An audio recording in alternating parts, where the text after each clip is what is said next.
আসসালামু আলাইকুম। কেউ জোহরের নামাজ পড়ছেন মসজিদে জামাতের সাথে, কেউ জামাতের সাথে পড়েন নাই, এই লোক জামাতের উপরে মসজিদে যাইবেন না।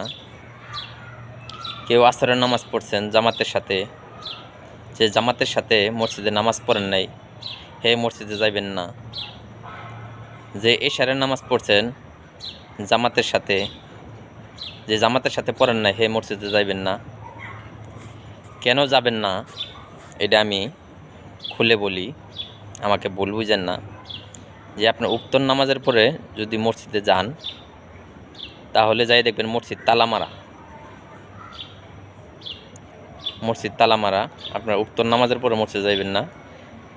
যারা যারা জামাতের সাথে নামাজ মনে করেন যে আমি এখন জামাত ওভার হয়ে গেছে গা, জামাতের সময় নাই, যে এখন গেলে জামাত পাওয়া যাব না, তাহলে আপনার মসজিদে যান না। গেলে যাই দেখবেন জামাতের নামাজ শেষ, মসজিদ তালা, আপনার বাসায় পড়তে হবো। অবশ্যই মোবাইলে টাইম দেখে মসজিদে যাইবেন। তাহলে আমার বাংলাদেশের মসজিদ, বিভিন্ন মসজিদে আমি দেখি যে উক্ত নামাজের পরে মসজিদ তালা থাকে, যাইয়া নামাজ পড়া যায় না। অবশ্যই সভাপতি সেক্রেটারির উদ্দেশ্যে বলবো যে আপনারা মসজিদ খোলা রাখবেন,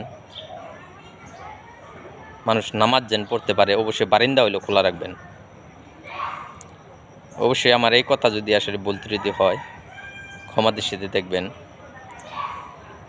আসসালামু আলাইকুম রহমতুল্লাহি বরকাতুহু।